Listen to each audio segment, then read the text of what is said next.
All right, good morning. We'll get started here. So, first, I want to thank our players for their time and their energy this year. I want to thank our support staff and our coaches for preparing our players week in and week out. I want to take a moment to thank Thomas Brown. Um, was put in a really tough situation, was given a lot of responsibility as the season went along, and I thought he handled it with poise, um, with command. I thought he did a great job leading.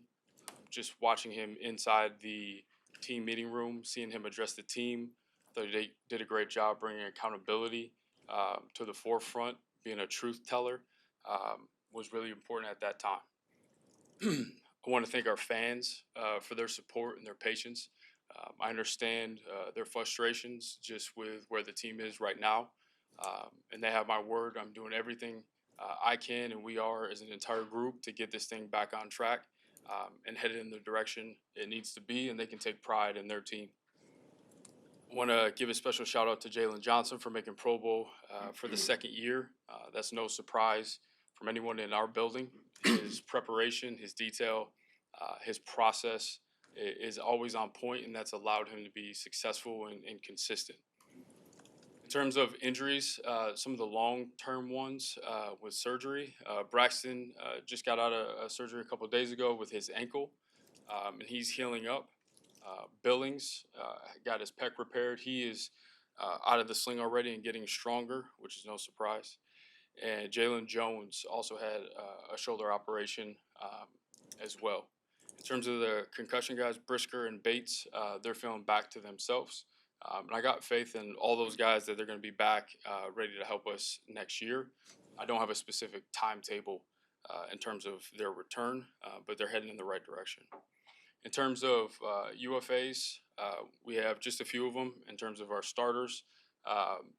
And we have a couple guys that definitely will be up for some type of extension this offseason. But I think it's really important to wait for a coaching staff to be in the building because we want to make sure we have that alignment with vision, fit, and role as we move forward. Looking back at the season, not happy with the results. Um, it's been a long season where those Mondays have been really, really difficult because we continue to come up short. And I have to take responsibility as the leader of the football operation for that. And I also have to make sure that we find solutions to make sure that we don't make that mistake again and we can continue to improve. I think anytime you have struggle, but I also think when you have success too, it's important to listen, reflect, learn, and adjust to make sure that you're putting yourself in a good position. I also think part of that is taking a look in the mirror to make sure that, just in terms of myself as a leader, I'm doing everything that I can to help our football team.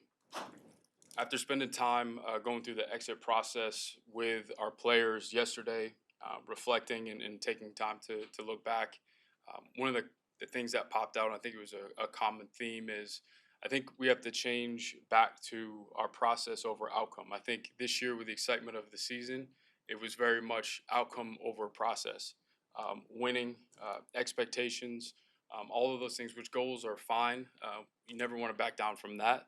Um, but the detail, the accountability, the competitive poise in critical situations, finding a edge to win games is something that we came up short with.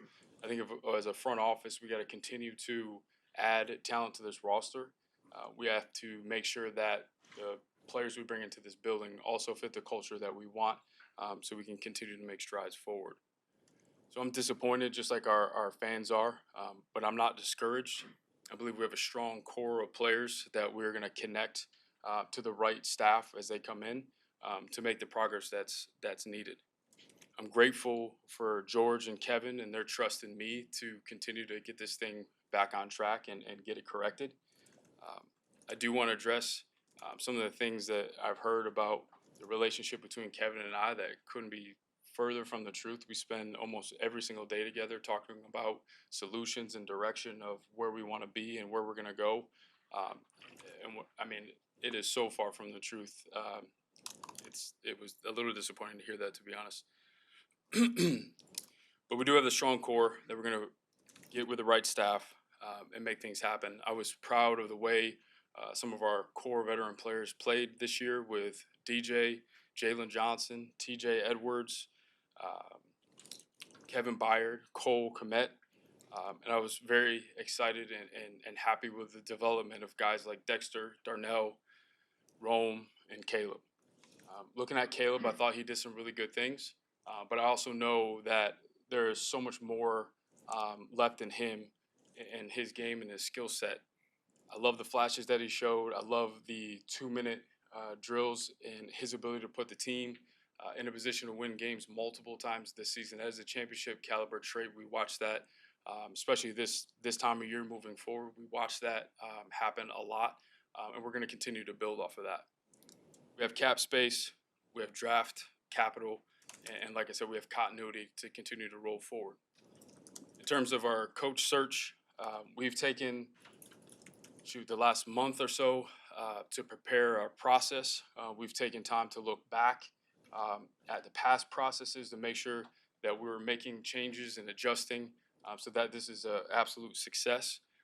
We've been in information gathering mode, looking at data, research, making countless calls to make sure that we have everything we need to make a sound decision. What we're looking for clear vision, a developmental mindset, really good game management, and obviously a plan to develop a quarterback is going to be a key part of that as well. We're going to cast a wide net. It's going to be a diverse group. There's going to be different backgrounds from offense, defense, special teams, college, pro. We are turning every stone to make sure that we're doing this the right way. We believe that's going to be really, really important. There's going to be some names that you don't expect that are going to surprise you because we're digging deeper than we ever have before. In terms of timing, we're going to move with urgency, but we are not going to rush the process, again, because we want it to be a sound process. In terms of the interview panel, it'll be George, Kevin, Matt Feinstein, who does admin with me, football admin, Jeff King, who's on my staff, Liz Geis, who's in HR, and obviously I'm missing Ian there. I think it's really important to allow Ian to go through his own interview process if that pops up. If it doesn't, he will be in that group as well as we move forward. And then our senior leadership here with the Bears is also everyone's gone through the league training in terms of inclusivity and sound hiring practices that the league puts in place. And as we move forward in our process, they will have time to spend with our candidates, especially as we get down to the finalist group. I'll open up to questions. And when you talk about looking in the mirror Yep. and re-examining past processes, Yep. what were some of the errors you made in hiring Matt Eberflus, Luke Getzey, Shane Waldron, and how will that inform you to get this right? Yeah, I think it's a couple of things that I mentioned is just casting a wide net. I think it's adding more data to the equation. It's digging deeper with our research. All of those things are really important. I think also knowing the team and where it is right now, knowing it better than I ever have before, that's important. I think as you go along, you gain wisdom every single year and every experience that you go through, and that helps you make better decisions as you go. Ryan, given the historic nature of this year's failure, what specifically are you willing? What was it? Given the historic nature of this year's failure, what specifically are you willing to take ownership of that contributed to the unraveling? We lost games, and at the end of the day, the wins and losses and the record, that's on me. I'm in charge of the football operation. I've been entrusted to get this organization to a championship caliber, and we came up short with that, and I have to take responsibility for that. Your plan for Caleb was very specific and very elaborate. Yep. His entire rookie season was subjected to disruption and stress. What Can you explain the disruption and stress part? offense coordinator got fired, his head coach got fired, a lot of turmoil throughout the course of his rookie season. What went wrong with your plan? Yeah. Obviously, there's some things when there's a staff in place. When we went through the interview cycle with Shane, I think there's some compatibility things. I think there's some challenges with pairing, and I answered this before, a rookie quarterback that has a lot of growth. He had 37 starts, in college. You'd like to, have in that 35 to 40 range, and there's a lot of growth there, and there's some compatibility to make sure that it's being taught the right way. And I think there were some hiccups there, and again, that's part of the ownership piece that I got to take. Ryan, how will As the organization set up this coaching search and is trying to make it as attractive as his job as possible, were you given a contract extension?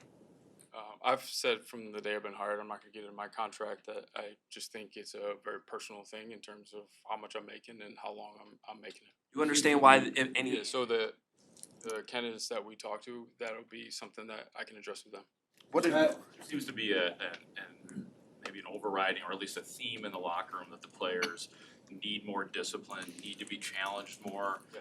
Is that true? Is that the type of coach that this locker room needs based on you learning more about your players? Yeah, I think that's important for any locker room. I had made a comment a couple weeks ago about training camp. I think one important thing is we look at the wins and losses, but you got to go to the root cause on how we got there. And I do think we need to challenge our guys more. And when we talk about accountability, there's systems of accountability. It's how we're going to put tape up of this is not how we do it. And then with examples of this is how we do it. And sometimes that can be uncomfortable. I call that healthy friction. I definitely think we need more of that, and that would help result in closing that gap on some of these games that we came short. Ryan, when these, What could the number get to? I haven't put a limit on it. I think the restriction at some point is how much time you have. There's a lot of rules that go along with kind of setting your calendar up. So we want to make sure that it fits that and it's not stressing us out to an extent where we're not doing quality work. It absolutely needs to be quality, but I haven't put a number on it. Ryan, what assurances will you give candidates about the power structure inside Halas Hall, about who they work for, about the clarity there? There seems to be some questions. Yeah, no. So I'll end up selecting the coach. I'm taking the lead on that, and George and Kevin have put me in charge of that, and that'll be the relationship between the coach and I. When you about them, you know that coaches are going to ask about your status and about being aligned with you. What will you tell them? Yeah, I'll have that conversation with them, and we'll go from there. Ryan, when it comes to When you talk about coaches, like having a wide enough pool where there might be some coaches that surprise you, are all options on the table? Would you consider giving up draft capital to trade for a coach of currently employed by another team? Yeah, we'll look at all avenues to get the best coach here. Ryan, over the summer, you guys talked about the culture here, the leadership here a lot, about what you had. How did it get from that to where we're talking about details and lack of accountability? What do you think kind of fractured that? Yeah, there's a couple things there. When we talk about culture, and I've talked about this, I strongly believe culture is people. I mean, you all spend time with them. There's a really good locker room, and they're with really good guys. I think there's some foundational things that you have to address from the beginning to kind of hold the standard throughout the entire year. I believe when you go through struggle, some of those things get difficult, right? Guys are struggling with just being down and losing games. And I think that's some of the things that we saw. Any team needs like a certain standard and certain measurements of how we're going to do things. Because at some point in the season, you're going to have adversity and your house is going to be shaken and your foundation's tested. And at that point, you got to go look at the root cause. Did we do everything we were supposed to in terms of detailing everything we needed to? Because if you didn't, it's a little bit off. And like I said, I think we looked at the outcome and winning more than the process in doing those things. Then those things show up and bubble up. Especially, we were put in a lot of situations where, we're a couple yards away from a kick line. We were right there in a lot of situations, and I think some of the competitive poise popped up in terms of doing what we need to do and being disciplined to get over the hump. Ryan, in terms there's of a lot of discussion, and I'm sure you guys will have this discussion too, about pairing an offensive guy with the young quarterback versus, a guy that can kind of oversee the whole thing and maybe has head coaching experience, things like that. Just what is your general philosophy when it comes to that kind of tug of war between those two head coaching candidates? Yeah, I think there's for a young quarterback, obviously there's ideal fit, but at the end of the day, you got to look at all the characteristics of what you're looking for in a head coach, and then you got to see what's the best bundle of those to bring in the building. Obviously, we're talking about leadership, accountability, some of those important things that carry over regardless of what the situation is. So like those have to be there. To ignore those just to go to the other side, I think is a bad deal too. So really, it's the candidate that has the best collection of all of those things. And yes, the development of a young quarterback is going to be a huge factor in that. Ryan, you were on the verge of 5-2 in late October, and then the Hail Mary happened. Why did that set off such a downward spiral for this team in your mind? Yeah, that's a tough way to lose. I think a lot of questioning happens just in terms of how did we get there. It's emotional in terms of the drain that comes from a loss like that. And that's where we got to be better just in terms of resilience of bouncing back and get back to things. So it was disappointing to kind of see things go south after that deal.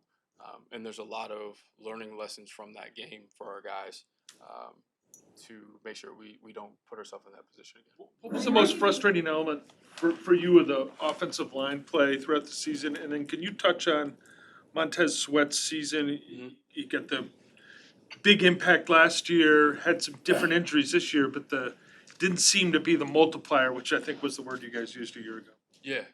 So line wise, the frustrating piece of that is I think it was hard to really identify.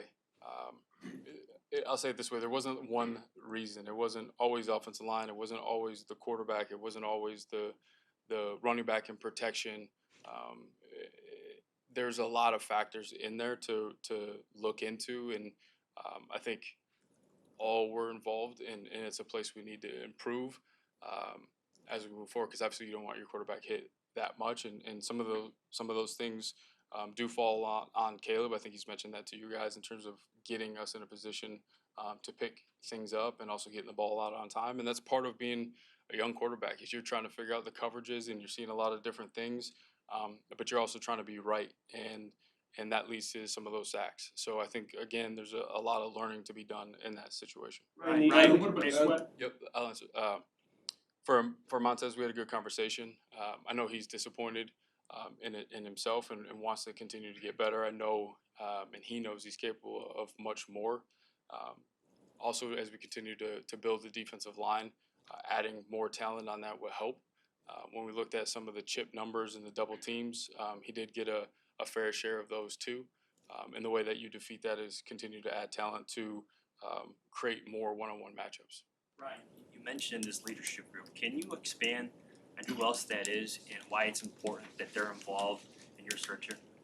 Yeah, so that goes into our SVP group on the business side. I think it's really important. Kevin and I talk about all the time. Just the continuity between football and business. That's one thing we take a lot of pride on here. So it's important when we get to the right phase that they're involved as well and become familiar with our staff. And I think that's important because it's a part of the family that's here, and they support football, and football supports business, and it's a beautiful relationship, and that's something we take seriously. After 3 seasons in this job, what do you point to as your most significant accomplishments here?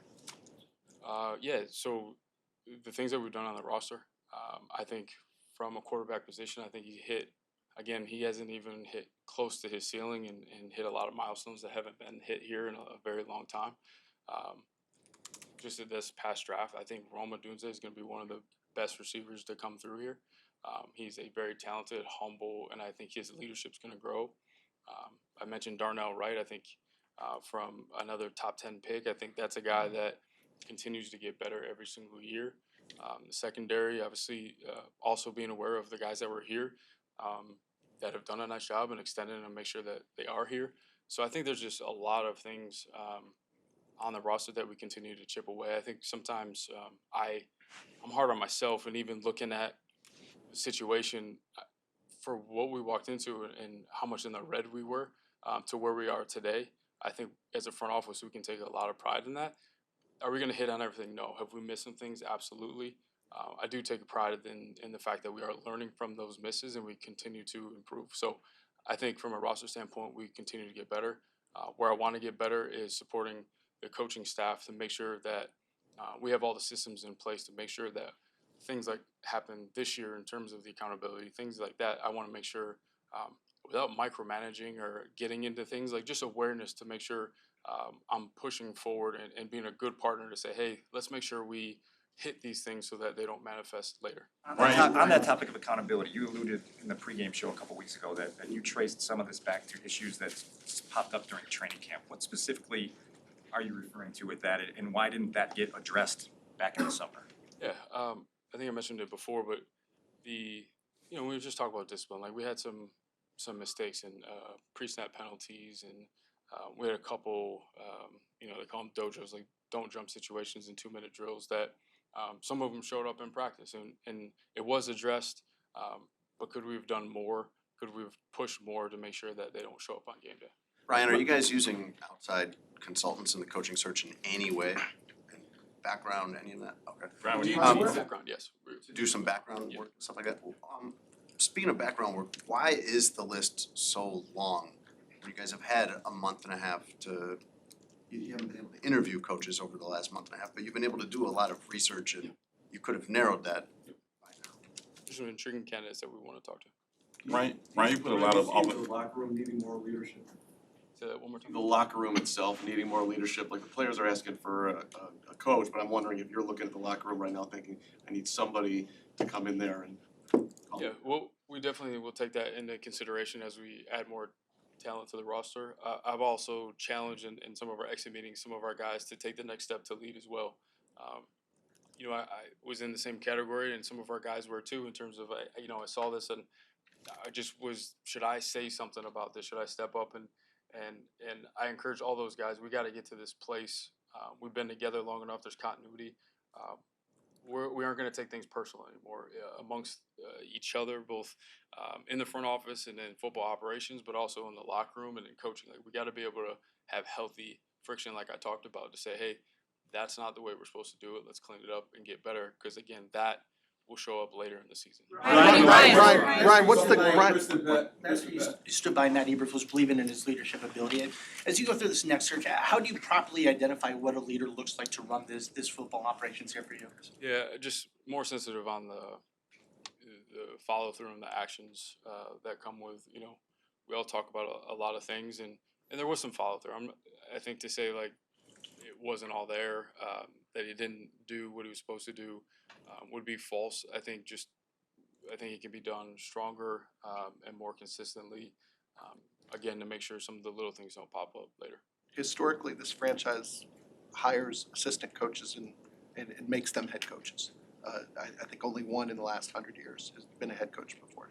What is the value you put on experience at the head coaching level versus how you project an assistant to be, given that Matt Eberflus was an assistant and maybe some of the traits you thought would translate did not? Yeah, it's a great question. When you look at that, good coaches come from different places, different backgrounds. How are you supplementing your blind spots, your void? So if you're a first-time head coach, what can we put in place for you to help support you?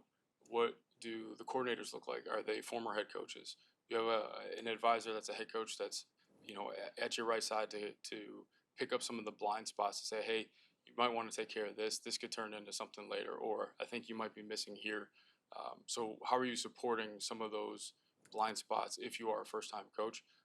If you have been a head coach before, yeah, there's a lot of value because some of the new things, like you've already experienced those, you've been around it, and you have kind of the playbook and the blueprint on how to counter things when they go away from you, or when you have success, how do you make sure that everyone stays humble and they continue to work and get better? Ryan, you put a lot of weapons around. Which coaches have you scheduled interviews with already?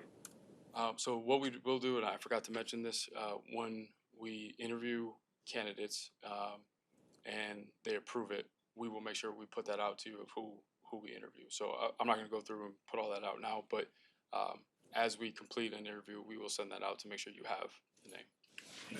Yeah, one more? Yeah. Ryan, you put a lot of weapons around Caleb on the outside and not so much elite talent from the inside out in terms of offensive line. Yep. In hindsight, do you feel like that was the best thing for Caleb in the offense? And also going forward, do you feel like you have enough resources to flip the O-line in this offseason? Yeah, so I would say like in a bubble philosophically, you would obviously do that. I also think you got to look at the situations in terms of when you go through the draft as a trade deal, it's what's best available. Also, when you go through free agency, we're looking at a board of what's there. So just because it's the philosophy doesn't mean that every year there's answers at those positions for you to take. Um, but obviously, I believe in that, and I definitely think we have all the assets we need. And from a draft free agent, I think some things line up for us to take care of those deals.